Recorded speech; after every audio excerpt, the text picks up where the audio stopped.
Tuba liman syaghalahu aibuh an uyubin nas. Beruntung yang sibuk dengan aibnya sendiri hingga nggak punya waktu ngurusin aib dan kesalahannya orang. Kenapa? Sibuk sama kesalahan dia, jadi nggak ada waktu ngurusin lah dosanya presiden, wala dosanya menteri, wala dosanya ustadz, wala dosanya pejabat, wala dosanya rakyat. Kenapa?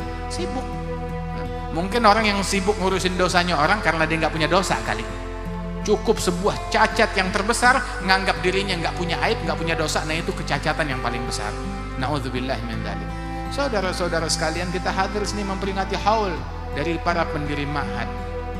Saya tidak kenal dengan almarhum al-maghfurlah Kiai Haji Saleh, dan saya juga tidak kenal dengan Kiai Haji Zaini. Akan tetapi saya kenal bahwasanya para ulama Madura secara khusus dan para ulama-ulama yang ada di Indonesia dari ulama Ahlus Sunnah wal Jamaah, saya kenal dari guru-guru mereka adalah orang-orang yang takut kepada Allah Ta'ala, para ahlul ilm yang takut kepada Allah, yang istiqamah berjalan menempuh jalannya Rasulullah Sallallahu Alaihi Wasallam. Kenapa? Seperti kita bilang bahwasanya mereka ini bagaikan, tahu kan kayak tasbih ya, itu ada matanya kan, ada biji tasbih. Nah itu semuanya satu kesatuan, semuanya satu kesatuan, semuanya satu mata rantai, nyambung. Walidzalik sifatnya mereka pun juga yang dahulu, yang sekarang ya kurang lebih sama. Diungkapkan oleh Imam Al-Allamah Al-Habib Abdullah bin Husain Balfaqih, ahad min abadillah sab'ah, guru besar Imam Abdullah bin Husain Balfaqih yang hidup sekitar hampir 200 tahun yang lalu.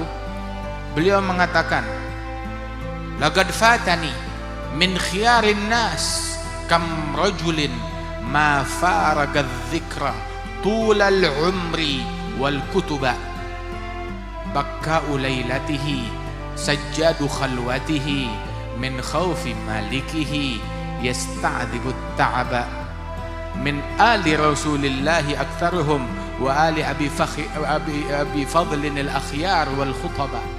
Saya kehilangan orang-orang besar, para ulama, para sepuh, yang mana sifat mereka, tahu apa sifatnya, tahu apa kerjaannya, kerjaan mereka, sifat mereka seumur hidupnya nggak pernah berpisah dari zikir dan kitab ilmu agama. Sibuknya sama zikir, sibuknya sama kitab, itu kerjaannya mereka.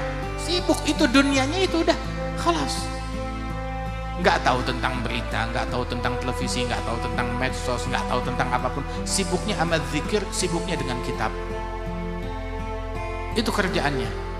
Terus kalau malam hari bakka'u lailatihi, kalau malam kerjaannya nangis, menguras air matanya karena takut kepada Allah, nangis mendoakan umat. Itu guru-guru kita bilang bahwasanya dam'ah wahidah tabki halil ummah khair min alaf kalam. Satu tetesan air mata engkau menangis mendoakan umat lebih ampuh, lebih mujarab daripada 1000 pidato yang kamu ungkapkan. Kita kalau pidato bisa, ngomong bisa, apalagi komentar. Jagonya komentar, anak TK bisa ngomentarin profesor, itu zaman sekarang uniknya. Akan tetapi tukang komentar banyak, tukang bicara banyak, tukang berpendapat banyak, tukang debat banyak, tetapi tukang nangis untuk Allah itu yang kita kurang. Dan para ulama-ulama Ahlus Sunnah wal Jamaah, mereka dikenal dengan khusyuknya, dengan tangisannya untuk Allah Subhanahu wa Ta'ala. Termasuk para masyayikh, ulama, para kiai yang ada di Madura ini adalah orang-orang yang mengenal tangisan untuk Allah Jalla Jalaluhu Ta'ala Ta'azamatuh. Kerjaannya kalau malam nangis, kerjaannya sujud untuk Allah Subhanahu wa Ta'ala, beristighfar sebelum subuh. Dan berkat mereka ini Allah Ta'ala angkat bala. Jangan dibilang oh mereka nggak peduli sama umat, mereka cuma ngurusin diri sendiri. Ulama kampung nggak peduli sama umat. Naam, kita pengen jadi ulama kampung. Kita pengen jadi ulama kampung. Kenapa? Yang urusannya sama Quran, urusannya sama zikir, urusannya sama ilmu. Emang ada urusan yang lebih mulia, yang lebih baik daripada begituan? Nggak ada yang lebih baik daripada itu semuanya. Nabi ditanya, ya Rasulullah, Siapa gerangan mujahid yang paling afdal? Siapa gerangan penderma yang paling afdal? Siapa gerangan orang yang melakukan amalan ini, amalan itu yang paling afdal? Siapa yang paling mulia? Tiap kali ditanya, Nabi bilang aktsaruhum lillahi dzikra, yang paling banyak zikirnya kepada Allah Subhanahu wa taala. Nah, itu kerjaannya kita. Itu yang kita inginkan. Nah, wa Rasulullah sallallahu alaihi wasallam mengungkapkan hal yang demikian tersebut. Ma faragal dzikra tulal umri wal kutuba bakka'u lailatihi sajjadu khalwatihi min khaufi malikihi yasta'dzibu ta'aba. Saudara-saudara sekalian, mereka para ulama ini yang kita kenal, mereka nggak nganggap dirinya alim, nggak pernah bilang saya alim, saya ulama, nggak pernah. Soalnya orang kalau dibilang dirinya saya alim, saya ulama, biasanya kalau pengecualian ya mungkin ada pengecualian, tapi biasanya orang kalau dibilang anak alim, nah, pasti ada motif. Kenapa emang? Terus mau apa ya? Mau dihormatin ya, mau dimuliakan, mau saya dukung yang kamu dukung, mau saya berikan suara karena saya, mau saya coblos yang kamu mau, begitu. Ujung-ujungnya ke situ kan? Apa terus? Ulama yang kita kenal dulu, kita kenal sama ulama banyak, nggak ada di antara mereka itu. Makanya kalau kita buka kitabnya mereka, Al-Faqir, Al-Mudhnib, Al-Muqassir, Al-Abd, Al-Agal. Yang nulis Al-Allamah muridnya, dianya nggak nulis, nggak pernah menamakan dirinya alim. Itu ulama yang kita kenal begitu. Saya hampir 30 tahun bersama Al-Habib Umar bin Hafidh, ya sekitar 27 atau 28 tahun bersama beliau, nggak pernah dengar beliau menamakan dirinya saya alim, tidak. Tapi satu yang saya ingat selalu, beliau bilang kepada kita bahwasanya orang seandainya tahu apa aibnya saya, niscaya nggak ada yang mau salaman sama saya. Orang kalau tahu aib dan kekurangan saya yang ditutupin oleh Allah, orang nggak ada satupun yang mau salaman kepada saya. Tuh ucapannya mereka. Berkali-kali beliau bilang lagi ngumpul dengan murid-muridnya, khusus nggak banyak orang. Terus beliau bilang, nanti besok hari kiamat, siapa yang selamat, cari temennya yang ada di sini. Siapa yang belum nyampe ke surga. Sampai begitu. Kalau di antara kalian ada yang selamat, cari saya, selamatin saya.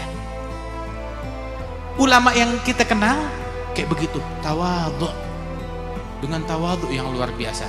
Kan kita baca di Al-Quran, wa ibadur rahmanil ladzina yamshuna 'alal ardi hauna, jalan di atas muka bumi ini dengan kerendahan hati, dengan tawadhu.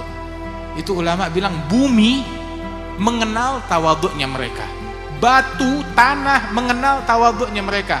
Mereka kalau bisa jalan di dalam tanah tawadhu'an lillah, itu yang akan mereka lakukan. Sampai yang kita lihat dari para guru-guru kita, dari para ulama, hatta Syed Muhammad bin Ali bin Abbas al-Maliki, kemudian juga Al-Habib Salim bin Abdullah bin Umar al-Shatiri, Al-Habib Ali al-Mashhur, Al-Habib Abdullah bin Muhammad bin Shahab, Al-Habib Zain bin Ibrahim bin Sumaid. Mereka ini semuanya satu metode, satu cara, satu akhlak, sama, udah akhlaknya. Sampai dikatakan oleh Al-Imam Abdurrahman bin Muhammad al-Mashhur, sahibul fatawa, Bughyah Mustarsyidin. Beliau adalah mufti Diyar Hadramiyah. Beliau adalah agran kepada Imam Ali bin Abdurrahman Ali bin Muhammad al-Habsyi, sahibul Maulid.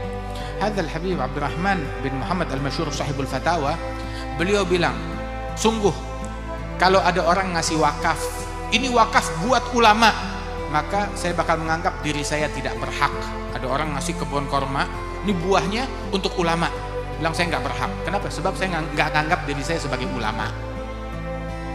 Bilang wakaf buat santri, saya juga nggak berhak, saya belum pantas menyandang gelar santri, kata beliau begitu.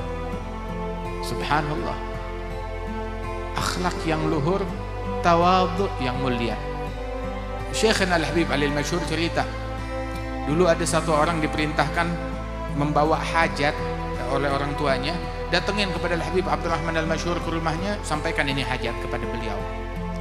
Nyampe ke rumahnya, masuk ke ruangannya, suruh masuk tuh, ada di ruangan situ, lagi sholat, ditungguin, lagi sholat, sujud lama sekali. Setelah sekian lama bangkit dari sujudnya, salam, itu dilihat tuh sejadah basah dengan air mata. Sejadahnya basah dengan air mata. Ulama yang kita kenal kayak begini.